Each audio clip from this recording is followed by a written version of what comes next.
Hello, folks, and welcome back to another episode of CamBro Conversations. And today's conversation, we are talking to Liam Cavanagh, university student at Aston, qualified now in business and psychology, content creator, online coach, and business owner. And today we are diving into life after a business degree, starting your first business, and what that looks like. Liam, welcome to the podcast. Colin, thanks a lot for having me. I'm really excited to dive in and have a chat with you. I've listened to a few of your previous episodes and the conversations always seem, really valuable. So I'm excited to dive in. Yes, no doubt about it. I'm glad you've enjoyed some of the previous ones, and I'm sure this one will resonate with a lot of people because we're going to talk a little bit about the university experience and what that means, and maybe elements that are applicable to starting your own business and trying to be an entrepreneur. And equally, we're going to be maybe a little bit critical of some of the other areas. And that's not to say that we're going to take a really biased approach either way, but I think it's going to be a valuable chat around that, because maybe there's some listeners that are maybe considering going to university, they've been to university. We'll have a very broad church of listeners in this space that are interested in that. And equally, we obviously relate it all to fitness as well. So without any further ado, Liam, do you want to give us a little bit of a background on you as a top level? Yes, yeah. So just very briefly, I'm like we mentioned, a recent graduate. I graduated last summer, so summer 2019. And yeah, since then I've just kind of thrown myself into getting qualified to personal train, become an online coach, and then also started my first business. So when I was sort of growing up and when I was younger, I was always very keen on the concept of getting a corporate job and working and wearing a suit and working up in London. Maybe I'd watched a few too many episodes of Suits or something like that. I would sort of romanticized it. And yeah, that was, always the path that I wanted to go on. And then as part of my degree, I'm sure we'll get into a bit later, I did a placement year where I was working in recruitment in London. So obviously part of recruitment is you speak to people about moving jobs. So, on a daily, weekly basis, I was speaking to so many people who were unhappy with their jobs.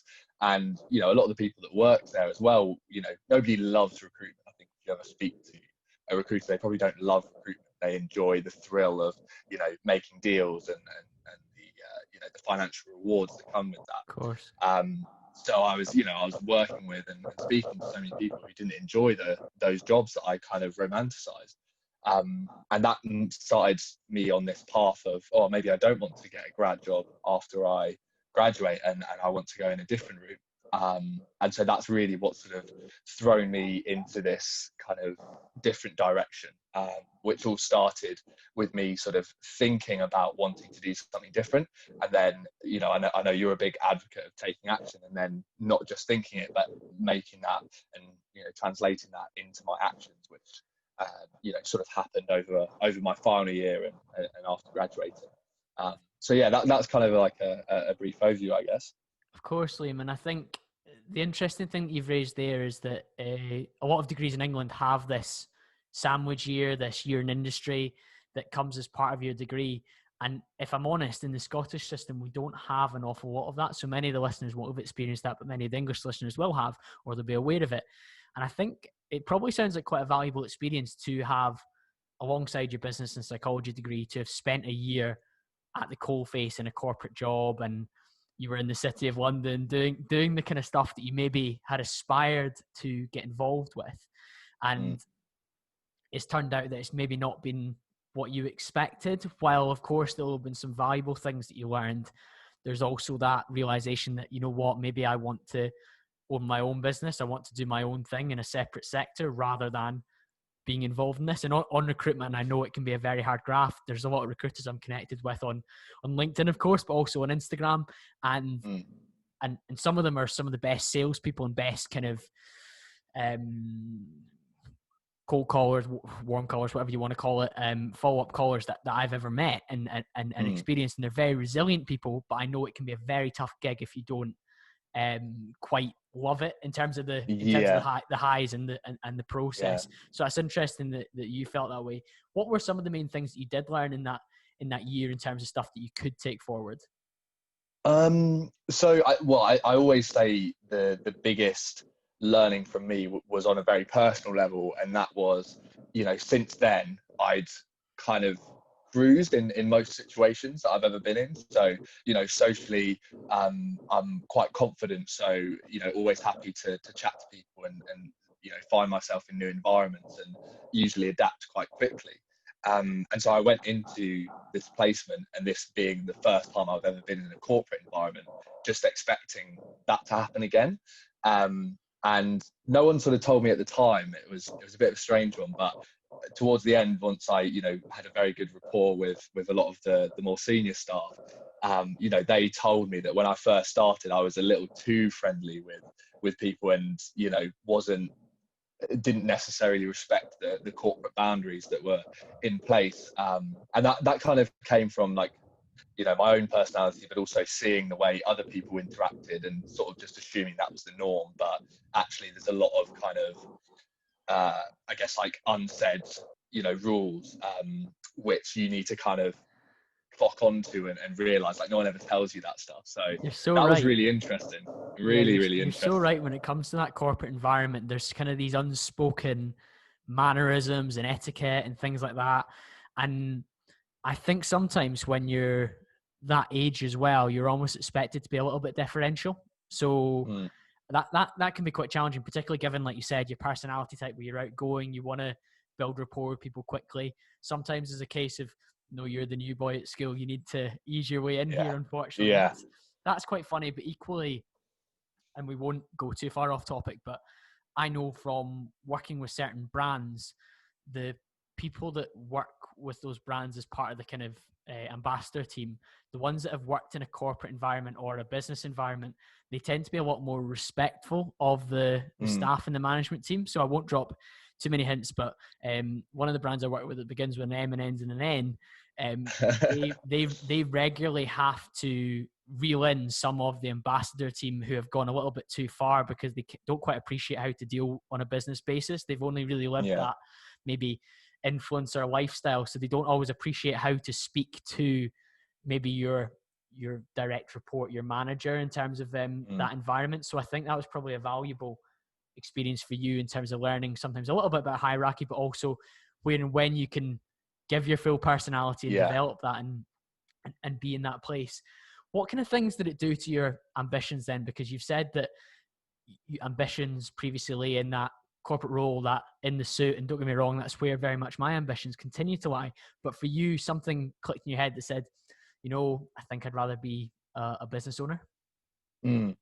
Yeah, I'm not really, it was a very gradual thing. I don't think it wasn't after 2 weeks or after day one, I was like, this is not for me, I'm going to start my own business. It was, definitely a gradual thing of throughout that year, I kind of started to, and to be fair, this is obviously only off of one experience of doing recruitment. And I'm sure if if it was a different role and maybe something I enjoyed a bit more, or I might have felt differently, but I certainly found myself, living for the weekends, and just wishing away the entire week so that I could go out and have a drink on Thursday and Friday night. And that was very much just the culture. And at the time I loved it. If you asked me then and there, I would have told you I'm having a great time. I'm quite a laid back person, quite easygoing anyway. So I usually just try and make the most of every situation and just enjoy myself. So I was enjoying it. But as that went on for a whole year and sort of upon reflection, I was like, actually, if I was not doing this, if this was my grad job and this was sort of indefinitely my life, as opposed to just a year's placement with a definite end date, I'm not sure if I actually would have enjoyed it as much, because I would have known that it's sort of continuing. That definite end date is quite important for the experience, isn't it? Because it was a kind of a finish line to know that I'm going back to university to complete my degree, and I've had this experience and I can probably take more stock of it. And from conversations that you and I have had previously, and this is the beauty of Instagram, where you meet quite like-minded people who are on that same trajectory as you in terms of self-development. This was maybe a little bit of a trigger for you to look inwards and look at who you were as a person, because I know you've said you were very much involved in the in the drinking culture and the kind of enjoyment side of recruitment, which is probably quite healthy, especially as you're trying to integrate. But equally, you maybe thought that I could be maybe a more actualized or a more on point person to be a high performer or be at peak performance. What did that look like, and what triggered it? So yeah, it wasn't like, I didn't see what I'd been doing and think, right, now I need to be more of a, I need to be more purposeful with what I do, with the habits that I engage in and stuff like that. Again, it was sort of a gradual thing. But it really started, following that placement year and going back into university and sort of realizing, right, I'm thinking differently. I want to do something that's different. That's all well and good, but actually that requires action. Like, I have to start doing something different if I want that to translate into what my future looks like. And so one thing that really sort of triggered that interest in personal development was a podcast called the Take Flight podcast. So I used to be, and sort of still a little bit am, a big fan of Made in Chelsea. I know it's like absolute trash TV, but it does something for me. And one of the people on there, a guy called Proudlock, has his own clothing brand, and he was on this podcast. And that's sort of what introduced me to the podcast. I really enjoyed that episode. So went back and listened to all the previous episodes. And essentially what this podcast is a peak performance podcast. And the host, Mark Whittle, interviews really high performers. And, a lot of the names, people he'd interviewed were names I recognized and people I thought, wow, they've really achieved something great. And hearing them and hearing their story of where they started was really like eye-opening for me, because they started from normal beginnings, like humble beginnings. Like, lots of people just started off as people who went to university and got a job and then got another job, and then something clicked and they went on a journey. And it sort of made the idea of doing something different and starting your own business and trying to grow something a lot more attainable and a lot more relatable. Like, you see these massive brands, and you just think, well, I could never do something like that. But then you hear the people behind those brands tell you of how it actually happened, and you're like, oh, I can do that, like 100%. And so that's really what triggered my interest in personal development. So yeah, that's probably the key thing, I think, that really triggered that interest. I really like that, and we won't segue too much, but yeah, I used to be a big Made in Chelsea fan when I was at uni. That was a few years ago now. I used to love it. And Proudlock actually did a few guest appearances at nightclubs in Glasgow, and I remember his brand, Serge Denim, I think it was. Yeah, that's the one. And my brother and I both had a couple of jumpers and t-shirts. We were big fans of that. Love it. But so many of the listeners will probably resonate with what you've just said, in terms of, you heard one particular source and you weren't in a place where you were, oh, I'm a terrible person, I need to change, or whatever. There wasn't life events going on that were a failure. At the end of the day, you were studying a good degree at a good university with good career prospects ahead of you. You'd just done a placement year, so your CV was probably looking pretty good when it came to going into your final year and applying for grad jobs, if that's what you wanted to do. But there was a level of peak performance that you became aware that was attainable for you, just based on listening to these high functioning individuals and some of the things that they did, and the complete realization that, you know what, with the right application, the right habits, the right routines, the right time invested, and maybe a tiny little pinch of luck, depending on when you get involved in a certain thing, you could potentially achieve the same thing as them, or at least the same thing on a sliding scale of success. Yeah. Don't get me wrong, not many people listening to this are going to be the next are not going to create the next Gymshark, and that's absolutely fine. But there's different scales of achievement that you could have if you implement similar behaviors to Ben Francis and his work ethic and his drive and his identification of what the market needed. So I think that's really interesting. What were some of the habits that came up on Mark Whittle's podcast initially that you thought, listen, Liam, I think I could do some of these? Yeah. So, and before I just sort of explain a few of them, like the reason that I was so keen to try them was I knew I wanted to do something different. I wanted to start my own business. I didn't have an idea for a business though. So, but I was so, keen and so set on this idea that I was like, right, what can I do today to start to, make a bit of a difference? So yeah, some of the things were reading. which is still a massive, like an absolutely massive part of my life now. Meditation, that's another one where, you know, I was like, sounds a bit fluffy, but I can give it a go. And I've sort of made that a habit and stuck with that, you know, up into present day. Another one which I don't think I picked up from that podcast, but on a different one, was affirmations. So for people who are not familiar, they're sort of, you know, positive statements which you say out loud. And it's something that, you know, again, when you first hear about it, you think, like, what a waste of time. There's no point in saying things out loud. You know, it's going to make no difference whatsoever. But actually, you know, my thought process was, right, well, I've heard a fair few people talk about affirmations who have done some incredible things. Why not actually give it a go? And when you think about, like, the cost benefit analysis, like, obviously you don't need to think about everything so technically, but, you know, it takes 2 minutes to do this every morning. What else am I going to do with that 2 minutes, which could have such a potentially positive impact? Great point. And first of all, to touch on the meditation side of things, if you said to 18-year-old Liam, you're going to meditate once a day, every day, he would have laughed in your face. 100%. Equally, the comment you make around affirmations is certainly where my head was at before. And I know you can say them. Equally, I've started to write them in my gratitude journal, the 6-minute diary, which a lot of the listeners and followers on Instagram will know that I'm a big fan of.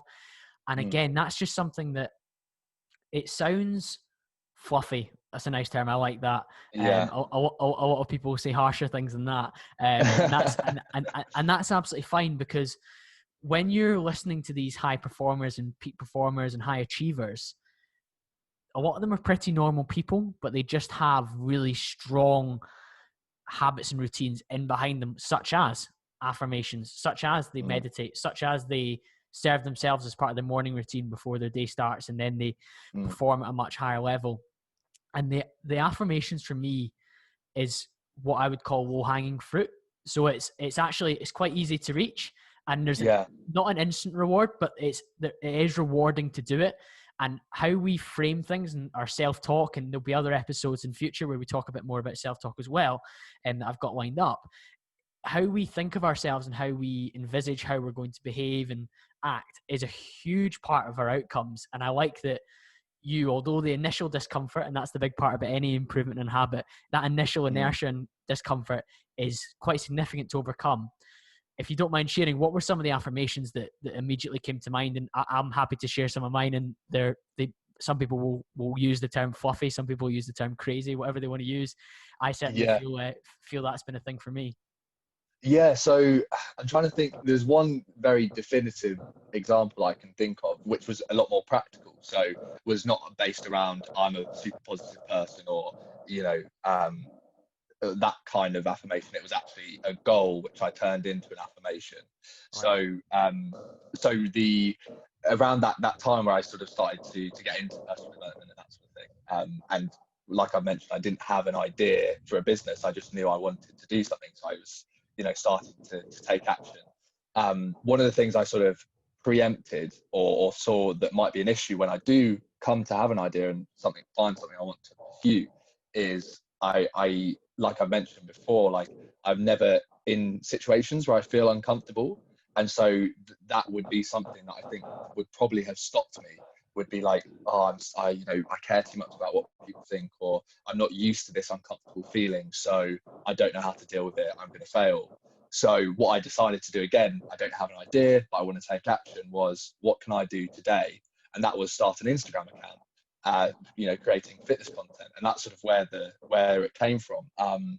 And so one of my goals for that Instagram account was to have 10,000 followers by the end of the year.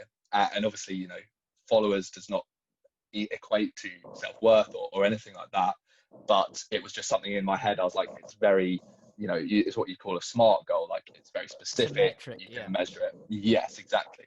And so one of my first affirmations was, I easily and effortlessly have 10,000 followers on Instagram. And it's an example I like to show people, because up until August of that year, I think, I worked out in a diary of the year how many followers I needed to gain each month in order to hit that target. And after a month, I was behind. And by August, I was on like 3,000 followers. But I kept saying that affirmation every day. And I don't think I got to 10,000 by the end of the year. I think I actually got to 16,000 by the end of the year because I said that. But I think by saying it, it kept it top of mind.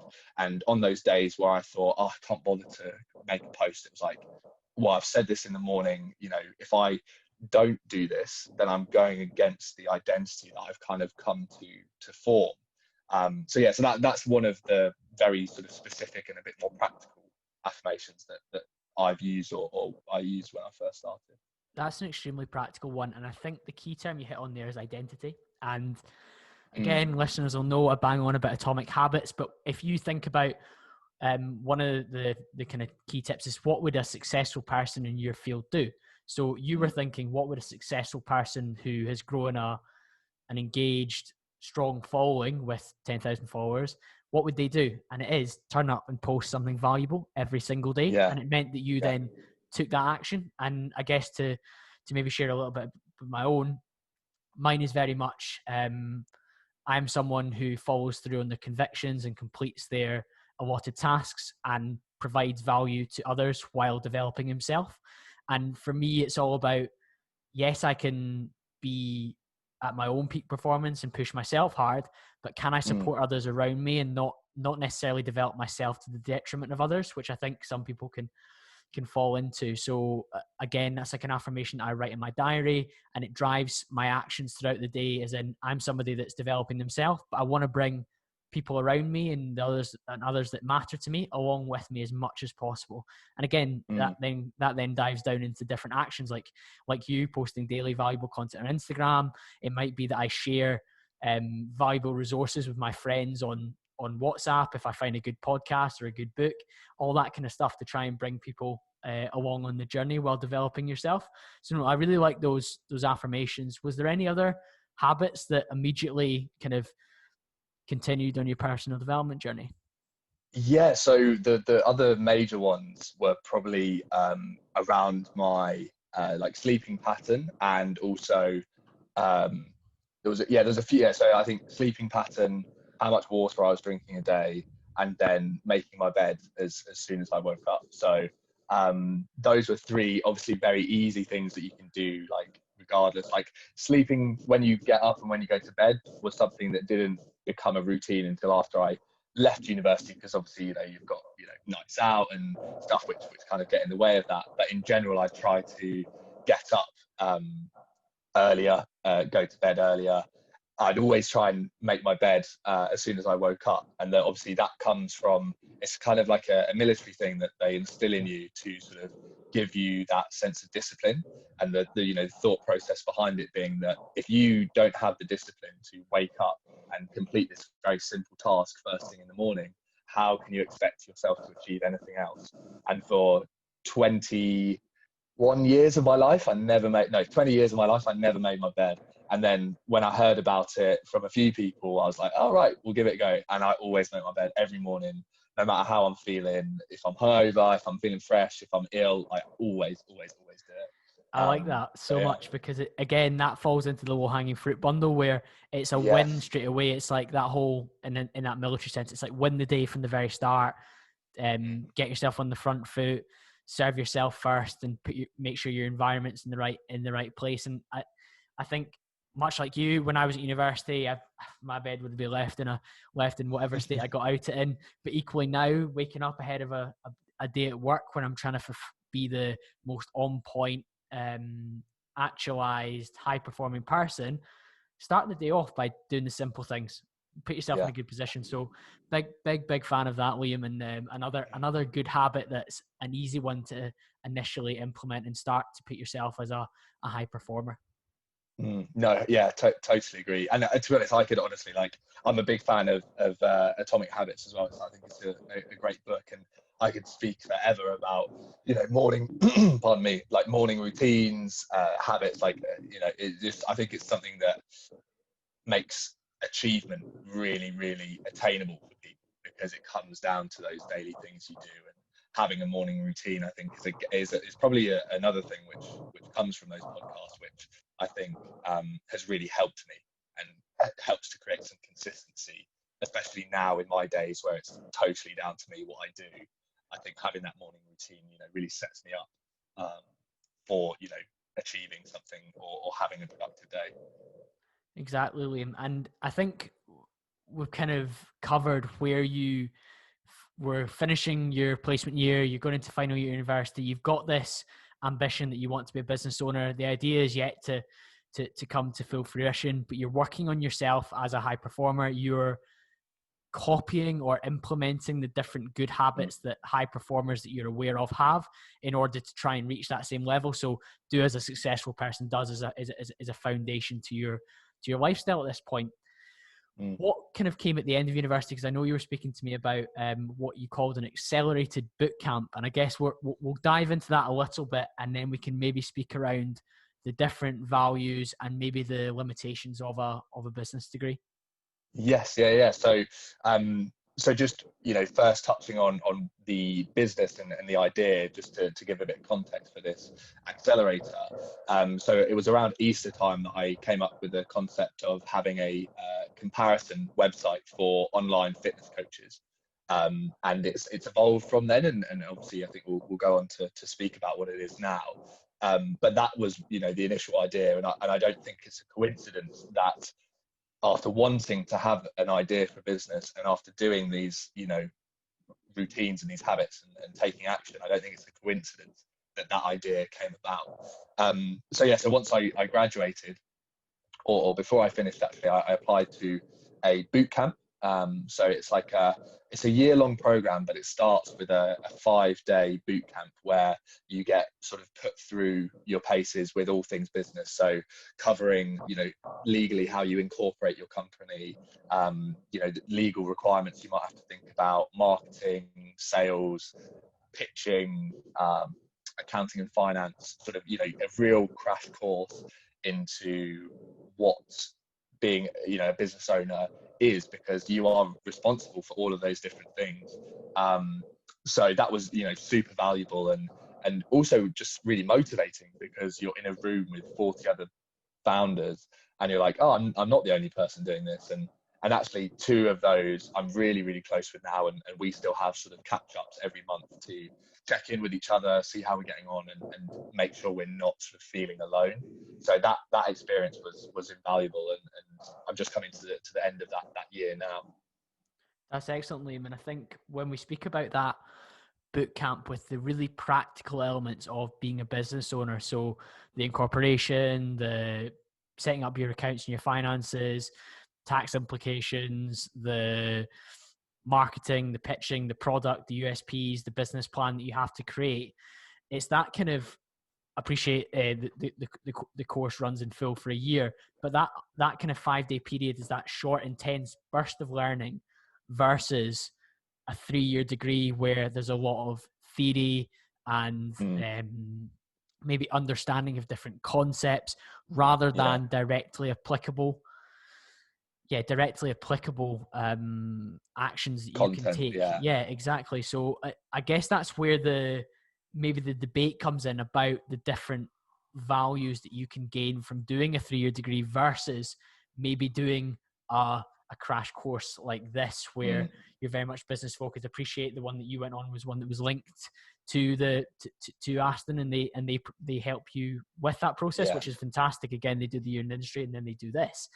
But a lot of people would maybe look at what you've done with the boot camp and think, wow, could I maybe do this if I'm really serious about my business, rather than maybe leverage themselves with the debt and the time that university takes. No, totally. I think it is a very fine argument and a balanced one. And I do think that when people talk about these sorts of issues, which do kind of, to a certain extent, polarize people. Some people are very anti-university, some people are very for it. I do think you have to be wary of your own biases and just be like, whatever your opinion is, that's fine. But also, other people will feel very strongly in a different way, and it's important to appreciate. But yes, certainly for myself, like what I learned on those 5 days was so much more applicable to what I've done for the last year than almost everything. I can think of one module I did in my first year, which was an intro to accounting and finance, which was very practical. So you actually learn how to do a balance sheet and stuff like that. But yeah, aside from that, there's nothing that really sticks out that I've implemented in this last year. Yeah, that's an incredible maybe mic drop moment. And I know a lot of people who've done business degrees that would say the same, that turned into business owners. The one caveat I would give, and I guess you would echo this from previous chats that we've had, is around the fact that many of the modules and the courses that you do are almost geared towards you joining a corporate business as a cog in the wheel and working your way up to a leadership position, and directing things from there, in terms of different modules are in leadership and company structure, HR, and people skills. Whereas as a founder in a startup business, maybe the skill set and the practicalities needed are a little bit different. No, yeah, I totally agree. I think, just thinking about it now, actually, obviously our degree system is geared towards making us employable, so we can go into those corporate settings and have the skills necessary to succeed. But so we're not being set up for going off to start your own business. So that it kind of makes sense, really, that is the case. And of course, like obviously, most people do go into those more corporate roles or more structured roles. And so that's kind of, it makes sense, I guess, to a certain extent, that's what they do. But certainly I don't regret my time at university, and obviously the experience I'll always champion and always sort of evangelize to anyone who's thinking about it. Like the experience alone was incredible, and I could talk about that forever. But even the knowledge and the stuff that I was studying, whilst it's not directly applicable to what I'm doing now, there's definite value there from a practical standpoint, maybe further down the line when it comes to building teams or looking at ways to integrate creativity into the business. I think there's stuff there that I'll be able to go back to. But also just that process of learning. Like learning is so important. If you're not learning, you're stagnant and you're not growing as a person. And I think there's something in that, like bettering yourself, I think is so important. So those extra 3 years of having, learning stuff that I'd never come across before was super important as well. I can understand that. And I think one of the key things that comes up in this conversation when I have it with friends is around that maturing process during university. Because in Scotland, it's quite common. I went to university at 17, and I could not possibly imagine 17-year-old Colin in a corporate environment with the skill set that I had when I graduated at 21. And I imagine you were much the same. That year in industry probably served you so well, versus if you'd gone straight out of GCSE or A levels into that business environment, that would have been extremely challenging. And there were definitely things that you would have learned during that period. But for me, it's things like time management, holding yourself accountable, compared to when you're at school, when everything is very much diaried for you, and there's teachers on your case all the time to keep you on track and kind of honest. Whereas at university, you're very much left to fend for yourself. So that's why the dropout rate is higher than at a school. People fail more exams, courses. So I guess maybe the time management and the organization aspect is probably one of the most valuable things alongside the actual content of a course. And that sounds a bizarre thing to say, but that alongside the maturing aspect of just time and experiencing more things is probably university's key differentiator from if we were all just to join the working world straight from school. Yes, no, totally agree. And I think as well, that's very useful for me now as well, because I've gone through that process of not having my hand held. And, what I'm doing now, there's no one to tell me, if I decide to do no work for a week, no one's going to say anything to me. So, it's totally down to me. And obviously there's not as much accountability as there is at university, because of, you have deadlines and exams and stuff like that. But, it's still a lot more responsibility on yourself. And so I think that's a process that's definitely benefited me, going into starting my own business. Yeah, of course. So we've got to a stage where you've left university. Last May or Easter time, you've come up with the business idea for the comparison site for online coaches.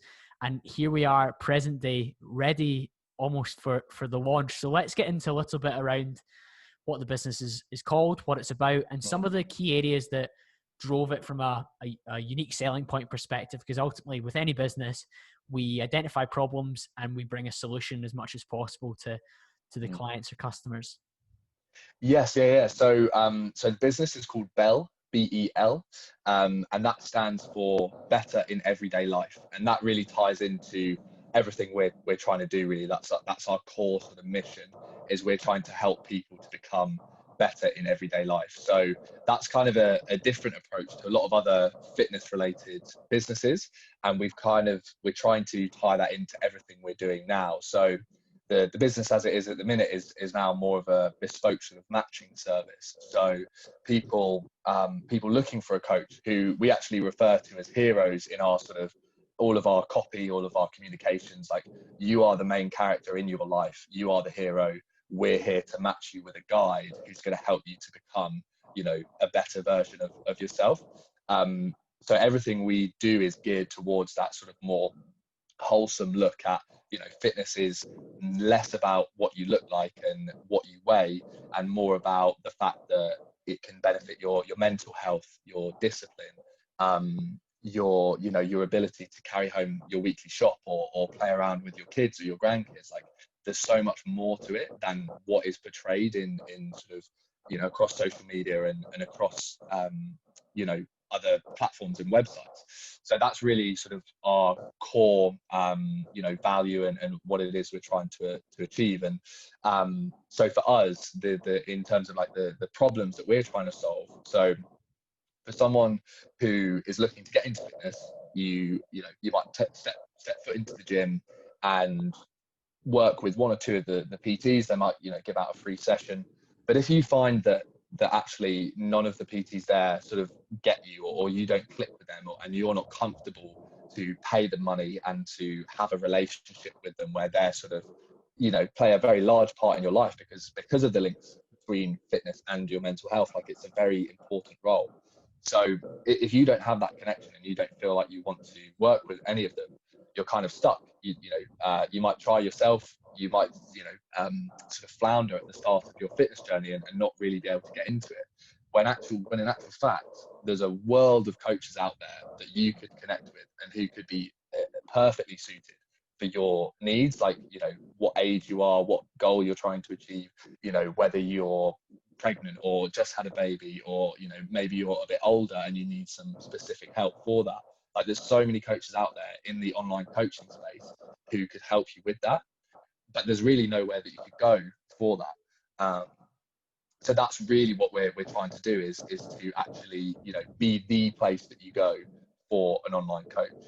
I think that's really interesting with that respect, because like you say, it's maybe helping with that awareness piece, that you're not just limited to the 3 or 4 trainers, or sometimes more depending how big your gym is, that are working on the gym floor day to day.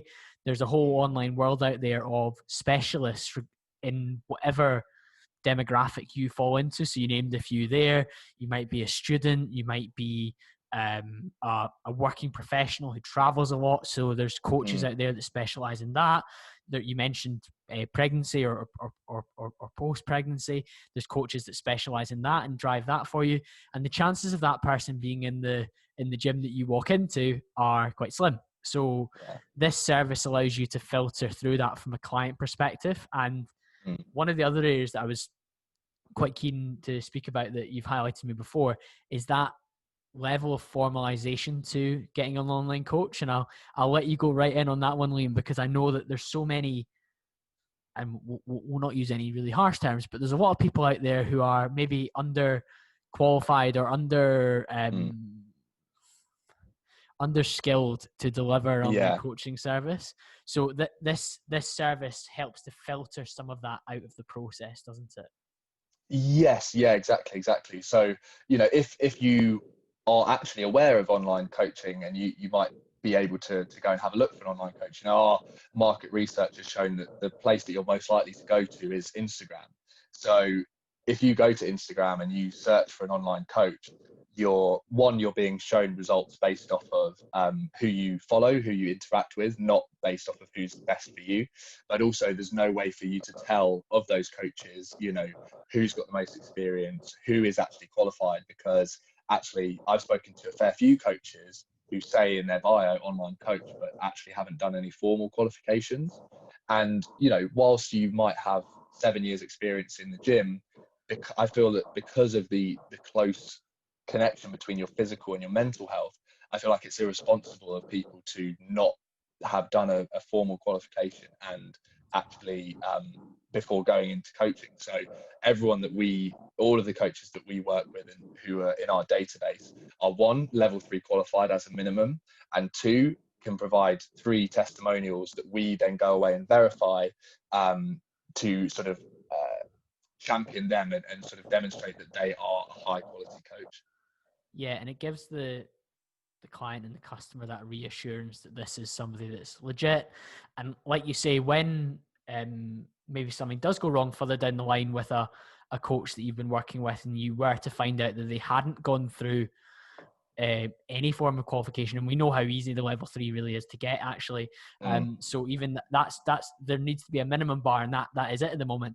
But there's people that aren't even reaching that. So for them to have access to people just based on the size of the following is a big red flag. And I really like the testimonials element, because I see a lot of coaches or people purporting to be coaches who never ever post client results. And often the reason for that is because they don't get any.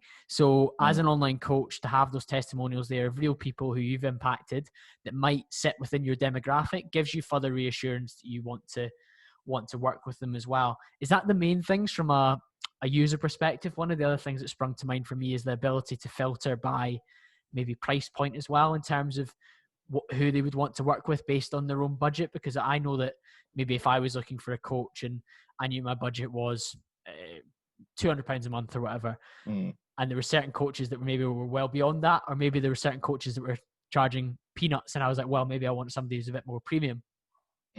Yeah. So that's a really interesting point, actually. So one of the things which was really apparent from the coaches that we spoke to in our first round of market research was people were really, really against being compared based off of price, because everyone, also from my perspective, I think it makes sense that how can you assign value to that person's service without understanding their service and understanding them?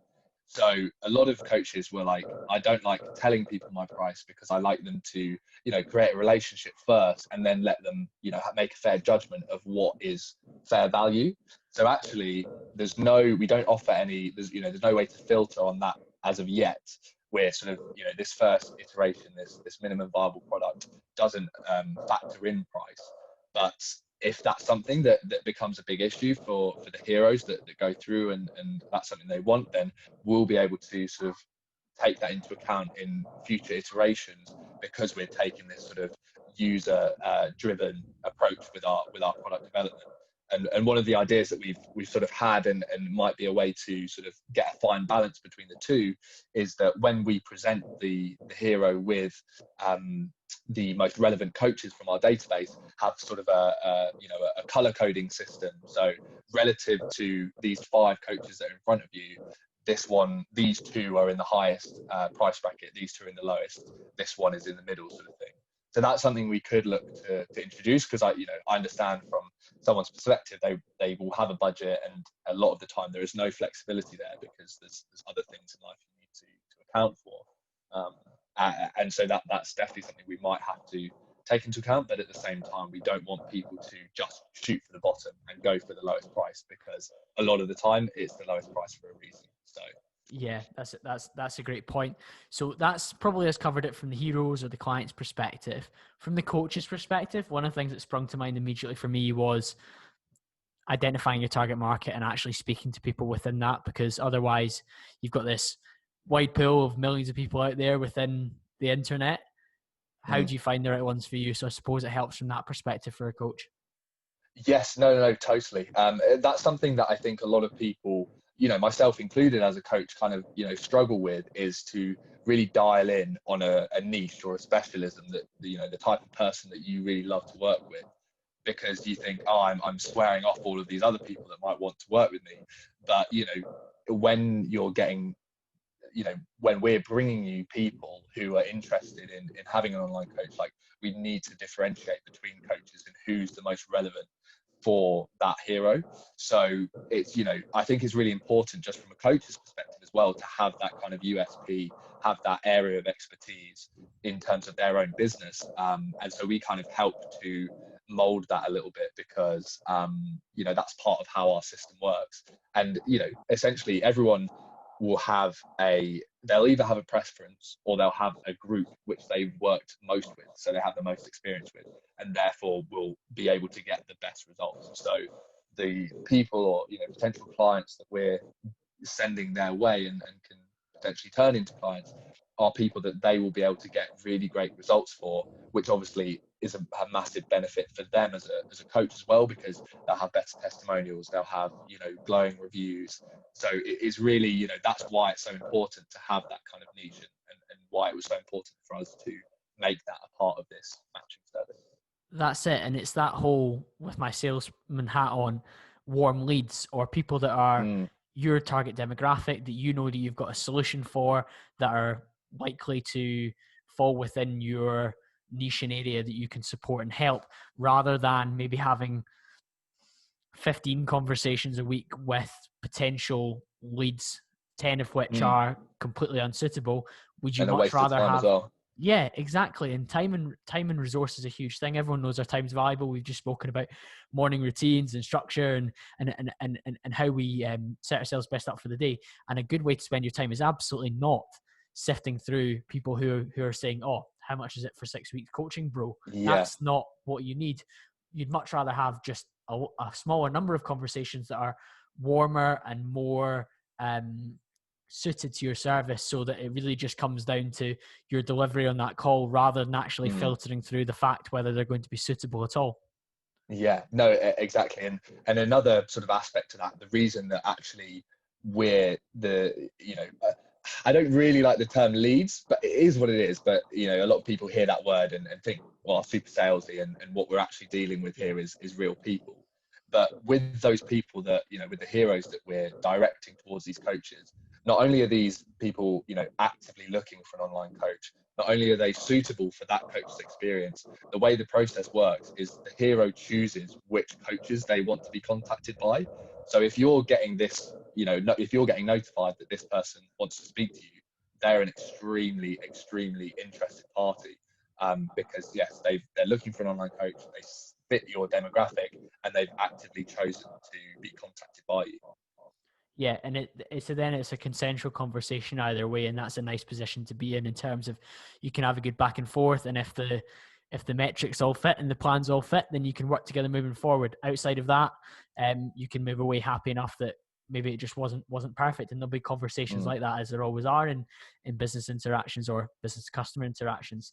Is there anything else around the service that you would want to call out from a coaching perspective, Liam? One of the things I've got on my radar is obviously you're away from the noise of social media, where sometimes you have to play the game to attract people into your page. And I know that there's a lot of followers on my page. If I was to launch a coaching service, a percentage of people that follow me would be, they just wouldn't be the right people for me, where there's maybe a small percentage that would be.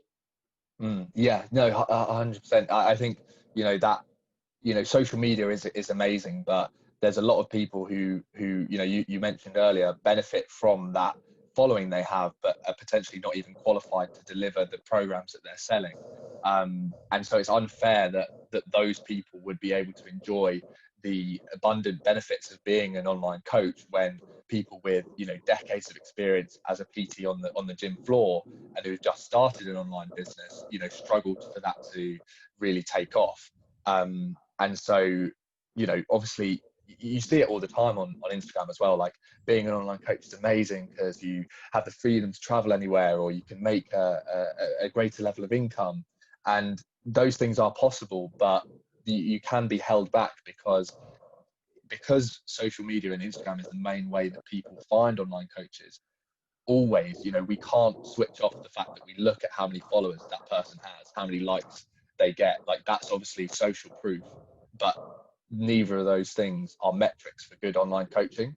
And that's why we're so keen to have a specific place that people can go to find an online coach. And we don't show that person's following or that person's Instagram account as part of that coach profile on our service, because people are intuitive. They'll want to know, like, how many followers does this person have, and we don't want that to impact their decision.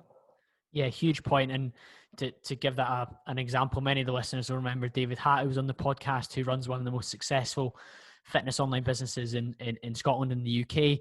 And he was doing that with 10,000 followers, and he was in a mastermind with online coaches who had hundreds of thousands, almost 1 million followers, who were doing a fraction of the amount of business and having a fraction of the impact he was having. So social media can be really skewed. So there'll be other scales of that, who maybe somebody has 1,000 followers, but it's a fantastic coach, but due to the algorithm and the way the platform works, they don't get the chance to reach the people in their demographic because they're maybe not quite as savvy at the social media game. I think that's a huge point there, Liam.